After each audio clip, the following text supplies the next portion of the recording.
Good morning. Today we will be starting a new chapter of inheritance. So now there are two modes of reproduction, asexual reproduction and B, asexual reproduction. Sexual reproduction leads to the offspring which are different, whereas asexual reproduction results in exactly identical offspring. There are two types of variation seen in these forms of inheritance, a continuous variation and secondly the discontinuous variation. So continuous variation is only affected by the genes as well as the environment. The environmental factors can include sunlight, temperature, water, all the factors which influence us in our daily lives or habits. What is discontinuous in variation is so specific. It only depends on the genes of a person. For example, the blood group of a person can only be A, B, and AB, or for depending on his parents' blood groups. The discontinuous variation affects properties such as the ability to rule tongues and the blood groups, whereas continuous variation affects the body mass, height, and size. For example, body mass can depend on the amount of food a person intakes, as well as the height, which can depend on the vitamin D or calcium a person intakes during his adolescent years. So now, what are chromosomes? Chromosomes are made of DNA. They are situated in the nuclei of all living things. The DNA has a double helix structure and has four main bases: adenine, thymine, guanine, and cytosine. So you need to know that the fundamental unit of inheritance is a gene. Genes are inherited from parents to their offsprings. Now, when we talk about genetic inheritance, we need to know that a normal human being has 23 homologous pairs of chromosomes, or 23 haploid. Haploid means half, so 23 haploid chromosomes to say. Whereas it would be equivalent to saying that a person has 46 diploid chromosomes. All these chromosomes are in matching pairs. So these homologous chromosomes are called as alleles. Now we need to know what dominant is and on what dominant alleles are and what recessive alleles are.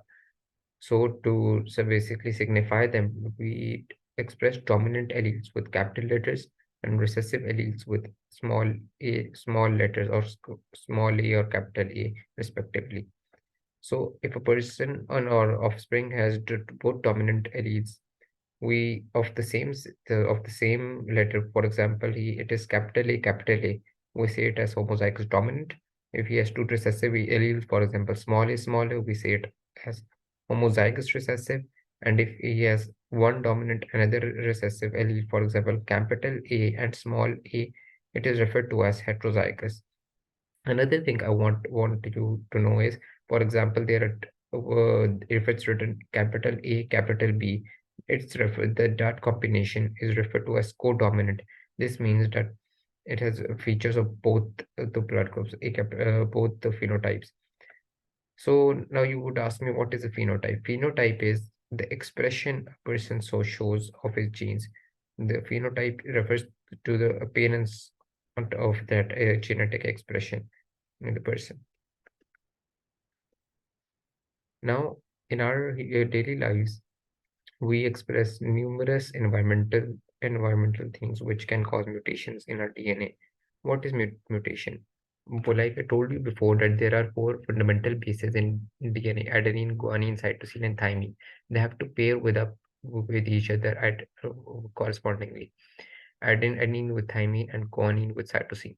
However, these mutations can cause various defects in the DNA, for example, mismatch in pairing, or for example, that I told you that the double-stranded DNA head is a helical in shape, so it can cause breaks in the DNA, cause it to become single-stranded.